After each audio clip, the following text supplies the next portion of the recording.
ये है अपना next topic angular momentum, torque और कंजर्वेशन ऑफ एंगुलर मोमेंटम। क्या करना है माय डियर फ्रेंड्स, जैसे एंगुलर वेलोसिटी हमने देखा, एंगुलर वेलोसिटी क्या होता है, एंगुलर वेलोसिटी यानी v इज इक्वल टू क्या हो जाता है r इंटू ओमेगा।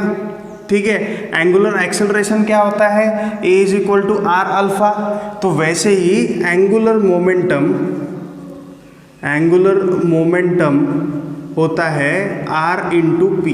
क्या होता है, r इंटू पी। अभी जैसे फॉर एग्जाम्पल p यानी क्या है, लीनियर मोमेंटम। p यानी क्या है, लीनियर मोमेंटम, जिसका क्या फॉर्मूला होता है, मास इंटू वेलोसिटी। क्या होता है, मास इंटू वेलोसिटी। तो जैसे कोई भी एक ऑब्जेक्ट पकड़ेंगे, ये मैं आपको डेरिवेशन पढ़ा रहा हूँ, ये m1 ले लो, ये m2 ले लो, कल भी हमने वही किया, ये m3 ले लो। ठीक है, यहाँ से ये r3, ये r1, ये r2 ले लो। ठीक है, फिर हर एक का एंगुलर मोमेंटम हमें क्या करना है, लेना है। तो एंगुलर मोमेंटम क्या बोल देते हैं इसको, L1 क्या हो जाएगा, angular momentum r into P, मतलब R1 इंटू पी यानी क्या, मास इंटू क्या, इसका वेलोसिटी, ये इधर ऐसा घूम रहा, तो मास इंटू क्या हो जाएगा, वेलोसिटी v1। फिर L2 इक्वल टू क्या आ जाएगा, R2 into m1 into v2। अब R1 m1 इंटू वेलोसिटी क्या रहता है, r इंटू ओमेगा। ये सब एक ऑब्जेक्ट के मासेस है। अगर ये मास 20 के स्पीड से घूमेगा तो ये भी मास 20 के स्पीड से घूमेगा, तो मैं ओमेगा 1 बोलूँ या ओमेगा बोलूँ, बात एक ही है। तो इधर में क्या आ जाएगा, m1 r1 स्क्वायर ओमेगा। तो 2 वाला क्या आ जाएगा, m2 r2 स्क्वायर ओमेगा। फिर L3 क्या मिलेगा आपको, m3 r3 square omega, right. तो ऐसे आपको टोटल बहुत सारे मिलेंगे। तो सबका अगर टोटल एंगुलर मोमेंटम मैं निकालूंगा तो क्या मिलेगा, ये m1 r1 square omega plus m2 r2 square omega plus m3 r3 square omega plus ऐसे डॉट डॉट डॉट। तो m1 r1 square m2 r2 square omega common लेंगे तो ये पूरा बचेगा, m1 r1 square m2 r2 square, मतलब क्या हो जाता है वो i। तो i इंटू ओमेगा, मतलब एंगुलर मोमेंटम मुझे क्या मिला, i इंटू ओमेगा। ये आपके बुक में उसका डेरिवेशन दिया गया है। अभी मोमेंटम, लीनियर मोमेंटम क्या रहता, मास इंटू वेलोसिटी। तो मास को मैंने रोटेशन में क्या ले लिया, इनर्शिया मिल गया, और वेलोसिटी को क्या बोल दिया, एंगुलर वेलोसिटी। ठीक है, राइट। मतलब यहाँ पे भी मेरा क्या प्रूफ हो गया, जब मैं रोटेशन की बात करूँगा तब मास की बात नहीं करूँगा, तब इनर्शिया की बात करूँगा, और वेलोसिटी की बात नहीं करूँगा, एंगुलर वेलोसिटी की बात करूँगा, राइट। फिर तो टॉर्क यानी क्या है, फोर्स है। अभी दूसरा डेरिवेशन, ये डेरिवेशन के समान ही इसका डेरिवेशन रहता है। टॉर्क किस में बोलेंगे, रोटेशन में बोलेंगे, और मुझे लीनियर मोशन में देखना है या ट्रांसलेशन मोशन में देखना है तो फोर्स बोलेंगे। अब फोर्स जब रोटेशन में आता तो टॉर्क बन जाता, टॉर्क जब लीनियर में आता तो फोर्स बन जाता। तो जैसे ये मासेस अगर घूमेंगे तो इस पर F1 लगेगा, इस पे F2 लगेगा, इस पे F3 लगेगा, तो ये पूरा सिस्टम घूमेगा। तो टॉर्क क्या होता है, R इंटू फोर्स। टॉर्क क्या होता है, R इंटू फोर्स। तो टॉर्क 1 तो R1 into F1, torque 2 R2 into F2, torque 3 R3 into F3। अभी R1 इंटू F का क्या फॉर्मूला होता है, मास इंटू एक्सेलरेशन, R2 का मास 2 इंटू एक्सेलरेशन A1 A2 बोल देते, इधर मास 3 इंटू एक्सेलरेशन 3, फोर्स का फॉर्मूला m इंटू a। फिर R1 m1, अभी a को क्या लिखते हैं अपन, R1 इंटू अल्फा, इधर में क्या लिखेंगे, R2 m1 R2 into alpha, R3 m1 m2 R3 ए का क्या फॉर्मूला रहता है, आर इंटू अल्फ़ा। ए का क्या फॉर्मूला रहता है, आर इंटू अल्फ़ा। ये 1 है तो ये 1, ये 2 है तो ये 2।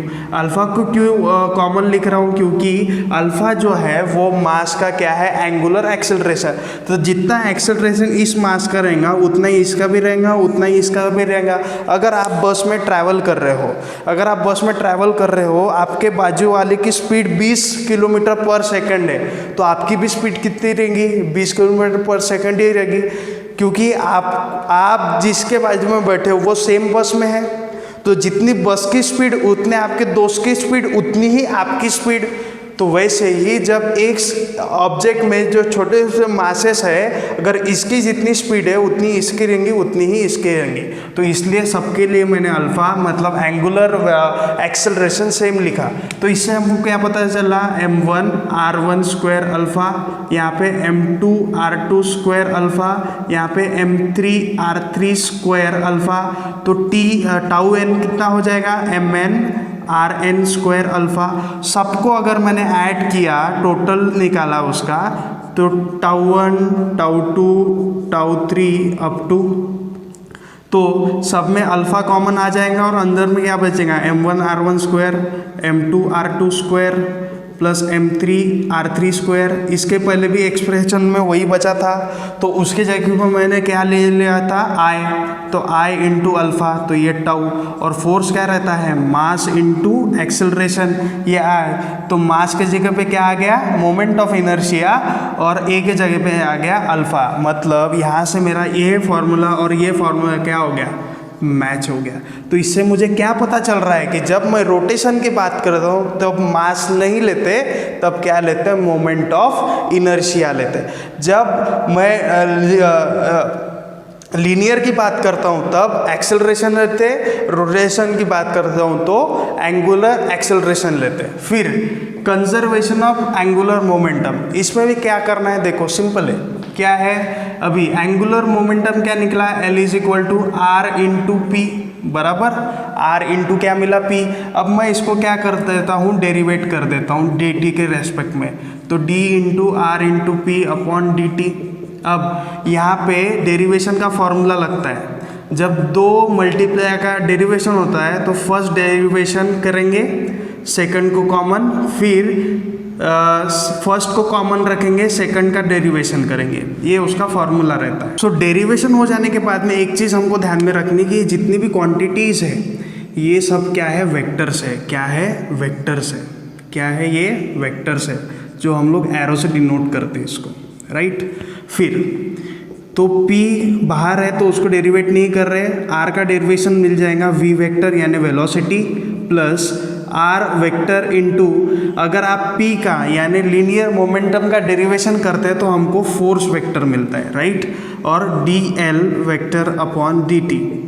फिर मोमेंटम यानी क्या है, मास इंटू वेलोसिटी, और इंटू क्या है, वेलोसिटी पहले से ही है, plus R vector into F vector. फिर mass into velocity cross velocity zero होता है। माय डियर फ्रेंड, जब सेम वेक्टर के साथ में क्रॉस मल्टीप्लिकेशन में आता है तब उसका वैल्यू जीरो हो जाता है, plus R cross F। Then mass into zero is zero plus R cross F, तो zero plus R cross F is R cross F। क्या मिला, dl अपॉन dt। अब R क्रॉस F मैंने क्या बोला था, टाउ, ये भी क्या है, वेक्टर क्वांटिटी है, तो इधर मैं क्या बोल देता हूँ, टाउ यानी टॉर्क। तो अगर टॉर्क की वैल्यू जीरो हो गई, अगर टॉर्क की वैल्यू जीरो हो गई, विच इज इक्वल टू क्या है, derivation of dl upon dt, मतलब L क्या है, कांस्टेंट है। कांस्टेंट टर्म का डेरिवेशन जीरो आता है, कांस्टेंट टर्म का डेरिवेशन जीरो आता है, तो इसलिए L क्या मिला मुझे, कांस्टेंट। अगर टाउ मैंने जीरो ले लिया, अगर L कांस्टेंट है मतलब एंगुलर मोमेंटम जो है, जो मोमेंटम ऑफ एंगुलर मोमेंटम भी अगर बोलते हैं तो वो क्या हो जाता है, कांस्टेंट। कांस्टेंट यानी क्या, कंजर्व हो गया। मतलब यहाँ पे मेरा जो टॉपिक है conservation of angular momentum, momentum ये सक्सेसफुल हो गया। सो ये कैसे हो गया? क्योंकि मैंने टाउ को 0 पुट करके देखा, जब टाउ 0 हो गया तो अकॉर्डिंग टू डिफरेंशिएशन एल क्या हो जाएगा? कांस्टेंट हो जाएगा। अगर एल कांस्टेंट है मतलब एंगुलर मोमेंटम कांस्टेंट है, एंगुलर मोमेंटम कांस्टेंट है मतलब एंगुलर मोमेंटम क्या हो गया? कंजर्व हो गया। So my dear friends, this is the your theory of first chapter. हम लोग कल से इसके न्यूमेरिकल्स चालू कर देंगे। Thank you.